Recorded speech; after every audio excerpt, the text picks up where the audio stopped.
Hello, I'm Ileana and I'm back.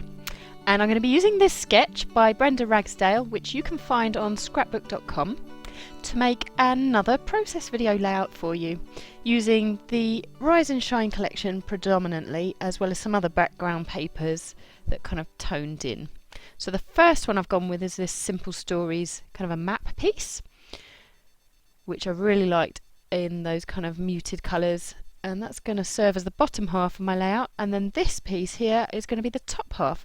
You may recognise that from my Speculate layout that I recently did, so it's the shoppy kind of paper that I cut out the middle part of before. So I'm getting good use of that one now, just layering that up on the top. And so the sketch called for a bit of triangular work, which made me have to dust off the old maths in the brain to work out how I was going to get this to all fit, because I only have the 6x6 paper pad in the Rise and Shine, but I wanted that to extend all the way across the 12-inch sheet there. So I've kind of angled it using the full 12-inch dark teal piece, just overlaying that 6-inch piece on top of it to get the right angle, which will then continue across, as you can see. And the middle part will be covered by a photo cluster, and so therefore won't show any seam or anything like that. So anyway, there you are.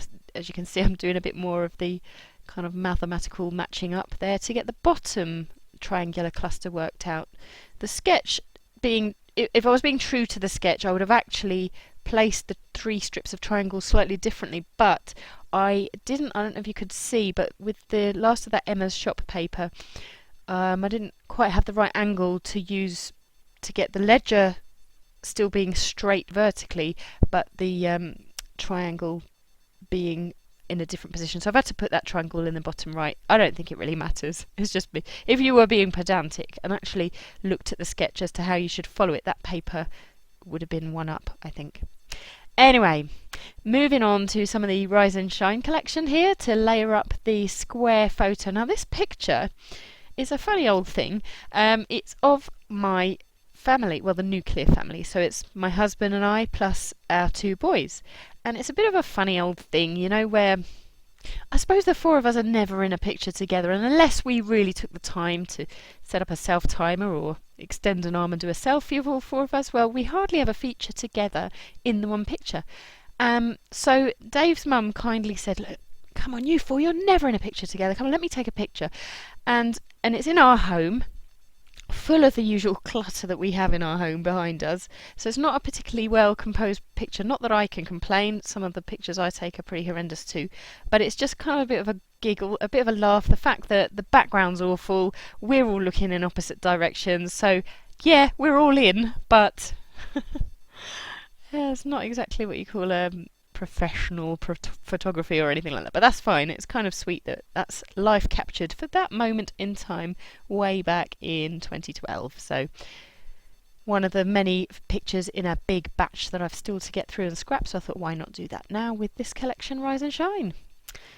So that camera did come as part of the ephemera pack, as did that label there with the lovely white flower doodles in it, and I'm just finding spaces for all of that. That little speech bubble with a kind of an Instagram hearty camera, that came from a silhouette cut file.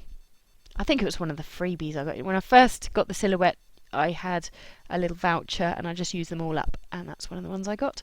And the stars I have already pre-cut on my Sizzix machine, so that's some gold paper, gold card that I did those with. And there's a few sequins I'm just dotting about, which I'll find placement for eventually.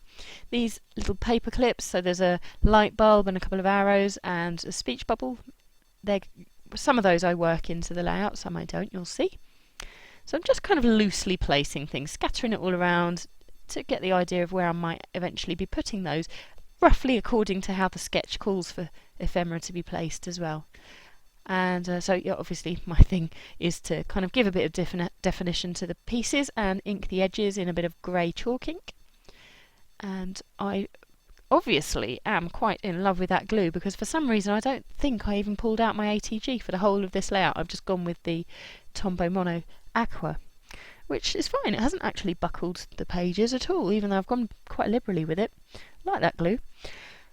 And this came in my quirky kit, one of these stickers with lots of words all over them. And this particular one says "Say Cheese," obviously very fitting for the type of picture we have there.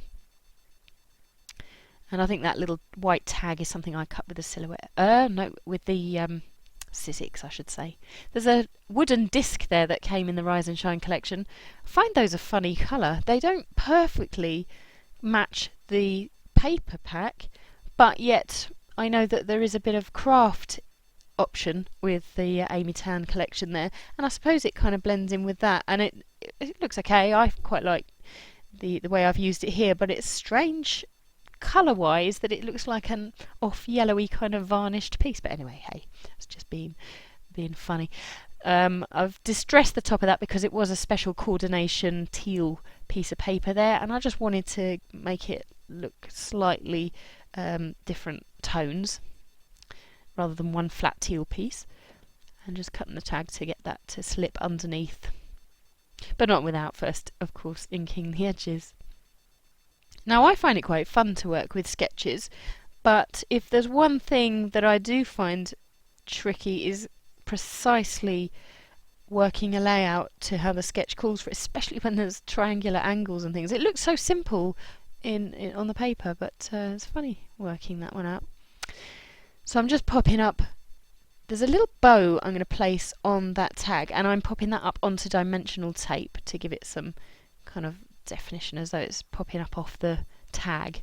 And I'm also using some of that special, I want to say string, it's more special than that baker's twine that I got a massive reel on from TK Maxx. So I'm just working that around the tags and also securing it at the back there with just a bit of washi tape. So that's my side embellishment cluster there. I think that bow looks really sweet as well. That came from Mum. You know, my little signature thing to do seems to be to incorporate just a little bit of ephemera that Mum has passed along my way. So I do love giving a nod to her in all my layouts. And I quite like getting use of those paper clips as well. I think they're just from IKEA, to be honest. Could be from anywhere. I think the speech bubble's definitely IKEA. The light could be IKEA. I can't really remember where I got the yellow light from, but I noticed that in Amy Tan's collection that she has a few paper clips going on, so I pulled out some of my paper clips to use with this stash as well. And I got my hands on some wax paper, very exciting to get first use of that here, to work out the positioning for the title, which of course is very simply all in. Sometimes when I know I want to use a certain set of alphas, I know I'm going to have to work with a quite short title to make sure that I've got all the letters. So that's pretty much what I've done there. And took a few goes to work out placement for that light bulb without it looking too crowded in, and I decided to just have it kicking off to the edge there of the teal piece, which I quite like. And then to give it extra pop and effect, I've used some of the rub-ons, which are 3 dashes just there on the edge of the light bulb, and the other 3 dashes are on the other side of that craft coloured camera down below, so you'll see me rub those on there as well. Just a bit of repetition across the page. They're actually quite subtle, and you certainly would be hard pushed to see them here, and rubbing on a heart as well. These are all Simple Stories rub-ons. I don't think they're part of the Amy Tan collection, or Project Life, I should probably say. But I do love a bit of gold, as you well know. And just pop in the speech bubble paperclip above that heart. Because the picture was taken with lovely, loving intentions. I guess it's just that I was trying to emulate there. Chevrons, getting a few of those down with the rub-ons. There, as well as above the Say Cheese on the red ticket there. I suppose I'm thinking I must have gone with the red sticker there to kind of draw out from Elias's red socks as he's sitting on my shoulders with his bright red socks. And I liked the idea of kind of having the stars floating off the edge of the page there, so you'll see that I cut the back of that paper. Cut them off as I flip the paper round, I should say. apart from that, I might just read you some of the journaling which I'm going to be writing in a small moment. Now it says here, so it's actually the white journal pen says it's just Elias on Ileana, and then it's Lorenz on Dave. And then in the gold I've written, it says, let me take one of you four. Go on, you're hardly ever all together in the picture. Granted, it's documented. We're in it together. In with all the clutter of our house. Cheese flying in all directions. Big grin. So thanks so much for watching, and I look forward to seeing you again soon for another one of my layouts. Bye for now.